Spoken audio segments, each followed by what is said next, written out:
কয়দিন ধরে আমি অনেক অসুস্থ। ডাক্তার দেখাবো। অবশেষে ধানমন্ডি সেন্ট্রাল হাসপাতালে ডাক্তার নির্বাচন করলাম এবং রওনা হলাম। আমার ডাক্তার দেখানোর টাইম ছিল 8:30টায়। তাই আমরা একটু সন্ধ্যার পরপরই ওখানে হাজির হলাম। সামনে দেখলাম পিঠার দোকান। অনেক ভিড়। সিরিয়াল পাওয়া মুশকিল। তবে চিন্তা করলাম কখন ডাক্তার দেখা শেষ হয় তার তো কোনো খবর নাই। আমার সাহেব বলল যে চলো একটু পিঠা খাই। পরে আমরা এখানে পিঠা খেতে আসলাম। এখানকার পিঠাটা অনেক মজা লাগলো। এটা ধানমন্ডি সেন্ট্রাল হাসপাতালের সামনেই। দেখলাম যে একসঙ্গে 6-7টা পিঠা তারা বানাচ্ছে এবং এত ভিড় যে আসলে বলার পরও আমাদের ওয়েট করতে হলো। পরে আমরা পিঠা অবশেষে পেলাম, কিন্তু প্রচণ্ড ভিড়।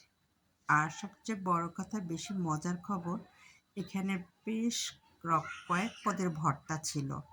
এই ভর্তাটার লোভ সামলাতে পারলাম না, তাই 2টা করে পিঠা সবাই খেলাম। আমি খেয়েছি, সাহেব খেয়েছে, মেয়ে খেয়েছে।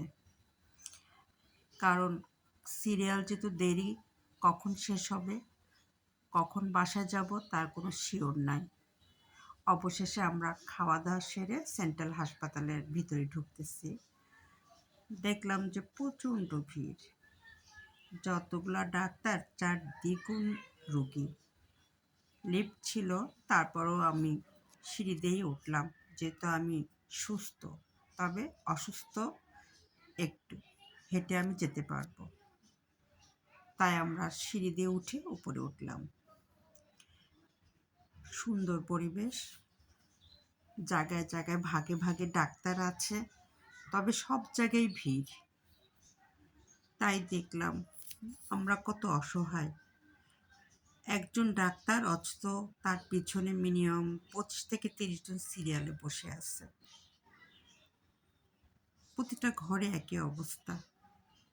আমার সিরিয়াল যথেষ্ট দূরে ছিল, 23। এই কারণে আমি একটু লেট করে গিয়েছি। আমি, মেয়ে আর ওর বাবা। যেহেতু রাতে কয়টা বাজে শুনলাম যে এই ডাক্তার অনেক ভালো এবং অনেক সময় নিয়ে দেখে এবং রাত যথেষ্ট হবে। তাই নারায়ণগঞ্জ থেকে আসতে আমার, ধানমন্ডি থেকে আমার আসা খুব বিপজ্জনক হবে বিধায় সাহেবও সাথে গিয়েছে। ডাক্তার দেখানো হলো। এবার গেলাম একটু চা খেতে, যেহেতু সন্ধ্যার সময় চা খাওয়া হয়নি। চায়ের নেশাটা আর ছাড়তে পারলাম না। সামনে একটা রেস্টুরেন্ট দেখলাম, আমি, মেয়ে আর সাহেব গেলাম। আমাদের হাতে হালকা একটা খাবার ছিল। খেতে খেতে আমরা সেই রেস্টুরেন্টের সামনে হাজির হচ্ছি। চারিদিকে সুন্দর পরিবেশ, ভালোই লাগলো। আমার ধানমন্ডিতে খুব কম যাওয়া হয়, যার ফলে সবার কাছে শুনেছি পরিবেশটা অনেক সুন্দর। আমার কাছেও ভালো লেগেছে। তবে কষ্ট হয়েছে ডাক্তারের সিরিয়াল নিতে এবং ডাক্তারের অপেক্ষা করতে। এত রোগী কিন্তু ডাক্তার কম। তার মানে বুঝলাম মানুষ এখন বেশি অসুস্থই হচ্ছে, সুস্থ মানুষ কম। আর হাসপাতালে গেলেই বোঝা যায় সুস্থতার নিয়ামত কত বড়। এই আমরা হাঁটতে হাঁটতে চলে আসলাম এই রেস্টুরেন্টে।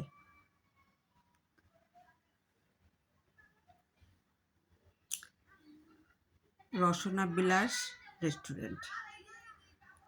আস্তে করে ঢুকলাম, সাহেব ঢুকলো। সাহেব খাবারের মেনু দেখতেছিল। অলরেডি আমরা খাবারের অর্ডারও দিয়েছিলাম। ভাবছিলাম ভারী খাবার একটু খেয়ে বের হবো, যেহেতু বাসায় আমাদের পৌঁছাতে পৌঁছাতে 11:30 বাজবে। তবে দেখতে দেখতে আমরা অলরেডি মোটামুটি সব খোঁজ খবর নিয়ে খাবারের অর্ডার যখন দিব, তখন বাজে 10:30। আর অলরেডি আমাদের গাড়িটাও চলে আসছে।